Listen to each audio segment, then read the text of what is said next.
Hello everybody, Ben Rogers here, the Raptors Digest. Ryker, the biggest day of the season is upon us. No, it wasn't any game that occurred throughout the year, it wasn't any signing, any trade.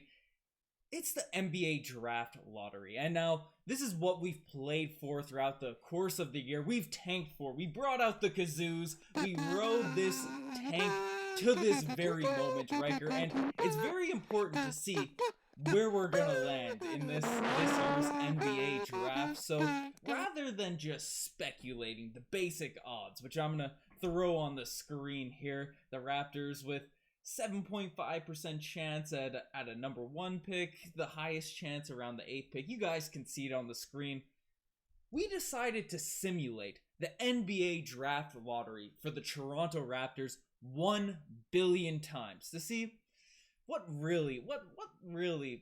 place are we gonna land in? So Ryker, before we display the results, before we get into our extensive simulation of reality, do you have anything you want to say on the NBA draft lottery, or where you think the Raptors will land?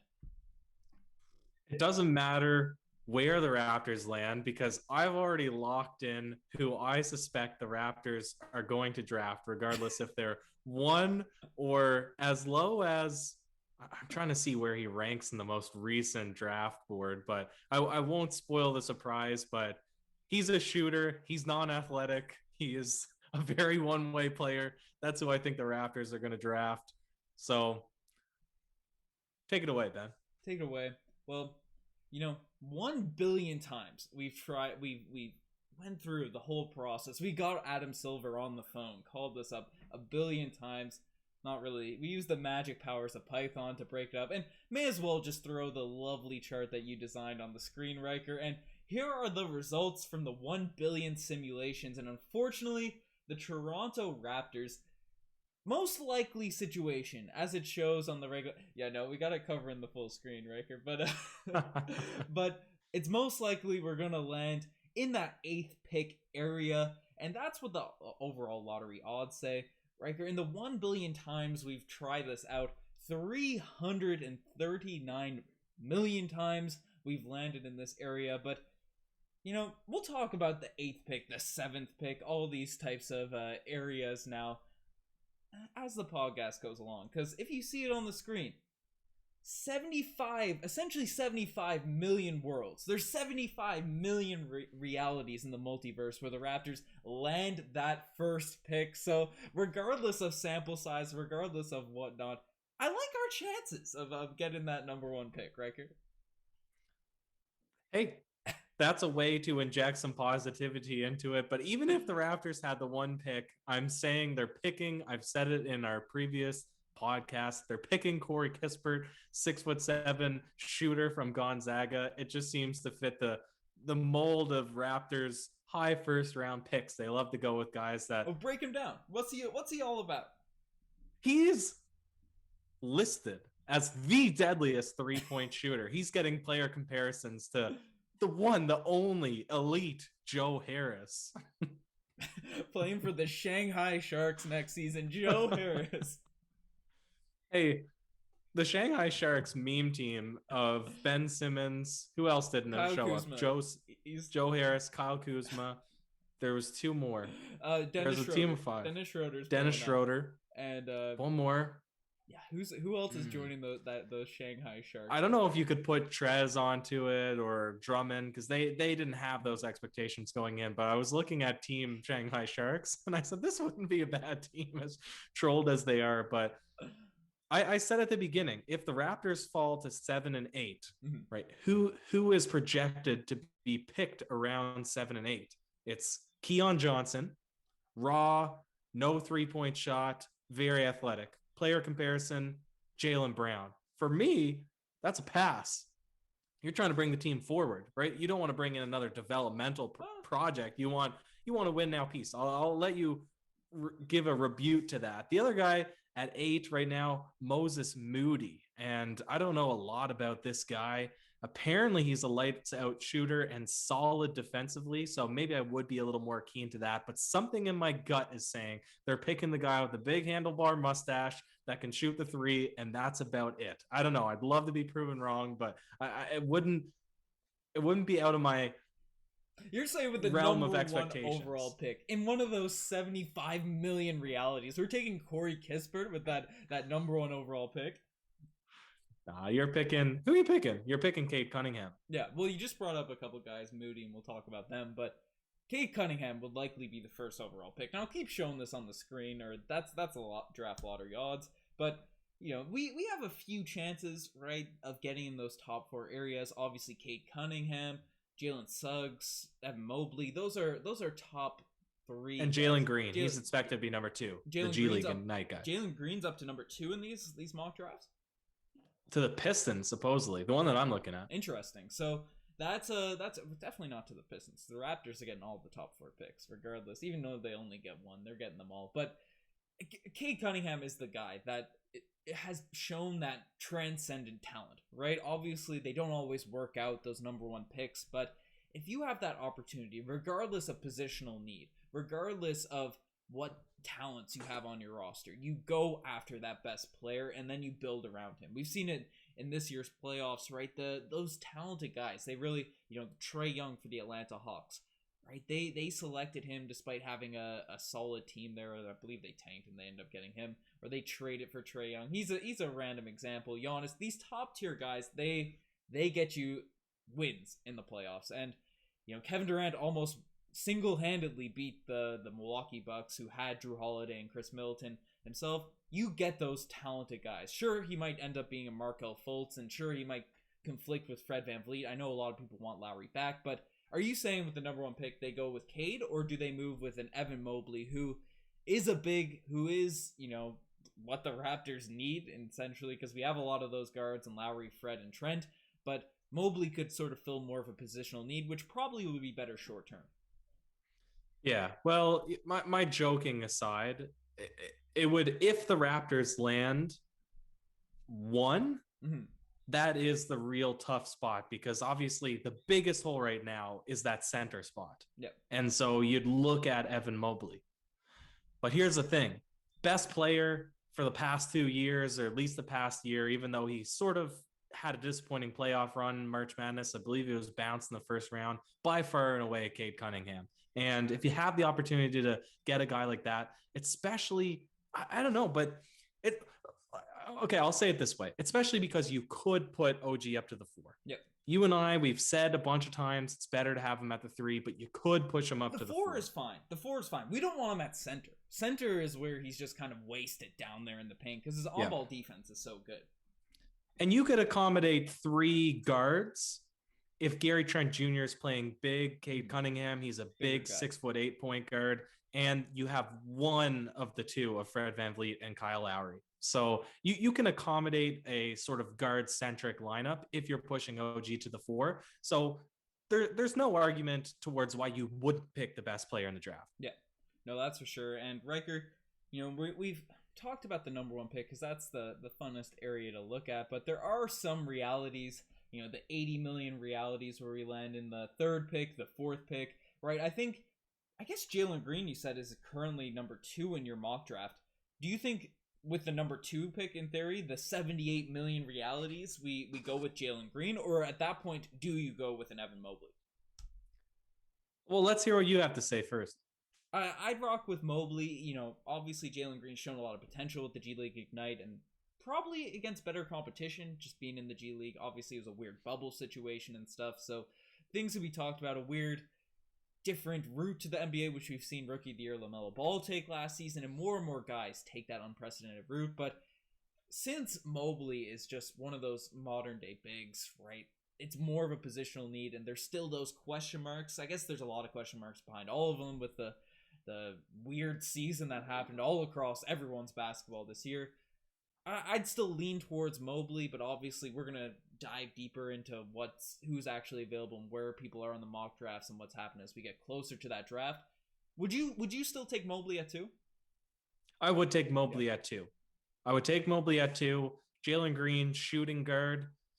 You have a lot of guards on the Raptors. The shorter you get, the harder it is to accommodate a lot of short guards. Now, he's obviously has more length, more size than Malachi Flynn, than Fred VanVleet, than Kyle Lowry. So maybe you could insert him into the lineup, but it's hard for guys like that to develop when there's that many guards because you're competing for minutes so much. So if your player is not a by far and away best player in the draft, as Cade Cunningham supposedly is based on most mock drafts, then you probably, if it's close, you go with a guy who would be a better positional fit. Yeah, no, that's for sure. And looking at this simulation again, obviously the top 4 picks, we don't get any 5 or 6 picks. It's impossible for us to land in that area. If you look at the complete odds there, we just can't get into that space.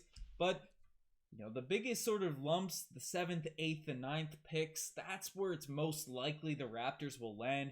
8th specifically, 340 million realities where we land in that area. So don't be surprised if the Raptors get in that area. Obviously, you talked about Kispert a lot, Riker, but Moody's more as a joke. Yeah. But I don't know, Moses Moody. I said it from the jump. With his name, he's a guy I just love to see the Raptors rock with. Who are you sort of leaning with in that range of players for the Toronto Raptors? So the 3 around there I'm seeing, at least on my draft board right now, Keon Johnson, I said at the beginning, Jaylen Brown player comparison, no 3-point shot right now, just athletic. I'd pass on a player like that. When he came in the league either, though. Yes, but are the Raptors at a stage right now where they want to develop up another guy, wait another 2 years? Because at that point, right, your other guys that are ready right now, you're moving on from them. So if you're saying your core unit that you're paying $140 million to, between most likely Gary Trent Jr., Fred VanVleet, you're almost maxed out. Pascal Siakam, you are maxed out. You're not bringing in a guy who's 3 years away from having a serviceable jump shot. Well, okay. Just to combat that, because you're about to write him off completely. If this guy could turn into a Jaylen Brown-esque player, right? If he has that potential, and the Raptors development staff, Riker, you probably wait. We're not going to get another chance at the top of the lottery, really. Hopefully again soon, right? Unless they make a trade or something for another top pick and Masai Ujiri pulls the strings. But ideally, we're going to be back into the playoffs next season. We have that capable of roster to be good enough. So sure, if you can get a guy that has the ceiling of a B-plus player that's going to be that right away for this team, that's a bit attractive. But if you have the potential to swing for the fences, get that home run player, get that Jaylen Brown-esque guy who's had a remarkable season for the Boston Celtics, even if it takes a couple years, I don't know if I'd be so quick to write off that possibility. But maybe there's somebody even deeper in the draft. Like, at what extent, if you're drafting them to develop them, are you stopping at a guy who's projected to be 8 anyways? Or are you looking at the entire pool and saying, I'm picking the most raw, highest ceiling guy in the draft pool if my plan is just to develop him anyways? And also, that would be a bad indication from the Raptors front office, especially if Masai Ujiri is saying, I want to stick around if we're competing, and then they go and select a guy who is not win right now and not, insert him into the lineup and have a guy who can contribute. Well, that's been the bread and butter for this team, right? We throw them in the G League a couple years while we let our main core grow, and then we put them. But they're suggesting, but they would be suggesting with that pick that they're not, right. Like, the Raptors missed the playoffs. They tanked. They were 12th seed, and then you draft a guy who's not going to improve your team immediately. You're saying that you're willing to continue on that trajectory. Well, you don't want that cheap, fast food burger when you can have that filet that's going to be rich and just feed you for a long time. Be that main guy. I don't know. I kind of like Keon. I like the direction, obviously, but I like the comparison. But break down the other guys, Riker. We won't stick too long. Yeah, they're saying Moses Moody, a perimeter shooter, ideal size. He's about 6'6", 185 pounds, and a solid defender. So not a terrible pick there, but then a lot of chatter around this guy in Raptors lore is Josh Giddey from Australia, from Adelaide, and he's basically a 6'8". I would say he's LaMelo Ball-esque in terms of being very flashy, being a very good playmaker, a good passer, a little bit non-proven yet on the defensive end, but has a lot of interesting offensive abilities that maybe as a super big point guard you might look to as a potential playmaker if you're looking to go a complete opposite direction from Fred VanVleet and those short point guards. Yeah, that's the most interesting pick for the Toronto Raptors, I think, there, because obviously unorthodox. We've seen the emergence of guys you mentioned, LaMelo Ball, Luka Doncic, that big ball dominant point guard that can pass, that can do all these things on the offensive end. Those are players that have been shown to thrive in the NBA, even though people have question marks about them coming into the league. But obviously, with a Fred VanVleet on the roster for sure long term, he's the guy that is representing the team at the draft lottery. Maybe that's a weird fit, especially with Malachi, who sort of traded away Matt Thomas and Terrence Davis to give him a reins as a backup point guard. Maybe you get a little bit weird there, but again, we could have him on the wing, do different things. Who knows with that? And obviously Kyle Lowry is a huge question mark we have this off season. But, if he's the best talent you can find in that range, you can't really pick and choose, right? Especially when most of the guys in that area, in that range of best players, are at the guard position. And I'm looking through the draft board. A majority of players are small forward and less. There's a power forward. I'm going to butcher his pronunciation. Usman Garuba, Jonas 6'9" power forward. That doesn't really fill the positional need because you're expecting that Pascal Siakam might start the beginning of the season. If not, it won't take him too long to get back into the lineup. Right, Chris Boucher, hopefully he'll be around. Those rumors to the Nets, hopefully we can quash those and keep him on the team. But it's not the power forward, it's the center spot. And so you go down, there's just not a lot of centers in this year's draft. And if the next center isn't projected to go until 16th, or where's the next one? 16th and then 26th to the Nuggets.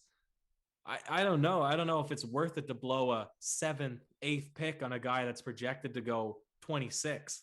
Right. And that's tough to say because there's not a lot of free agent centers that you could bring in and immediately make you a good playoff team in the East right now either. So the Raptors are in kind of a tricky spot with this draft. Yeah, for sure. I say you draft the best player, the player that you think is going to have the highest ceiling, best for your team long term. And then unless it's a point guard. Unless it's a point guard for Riker. I say just go for it. Get it. How are you ever going to develop a point guard? You develop him the same way we did develop Fred VanVleet. The same way we're developing Malachi Flynn, right? Throw him in the... But who was Fred VanVleet's competition when he was in his second NBA season? DeLon Wright. Yeah, that's true. They were battling. DeLon Wright was getting minutes. DeLon Wright had a lot of potential. There was a lot of people in the DeLon Wright hive. I don't know. Let the best player win and then trade your assets for Ben Simmons. I don't know. Maybe we can make a whole video on that later. But we won't dive... Probably should. We don't dive into that bag of worms right now. But Riker, the draft lottery's tomorrow. We gotta send our best wishes to the Toronto Raptors and ensure that the only realities that exist are that dark green color where we get that number 1 overall pick. See what happens for this squad. But you guys are the best for making this far. Check out the Instagram, the Twitter, all that cool stuff. Let us know in the comment section below where you think the Raptors will end up drafting and who you want to see in a Raptors uniform next season. Let us know. Anyways, Riker, do you have any last words on the NBA draft lottery before, the biggest night of the NBA season? Yes. Corey Kispert. I'm calling it. Cheers.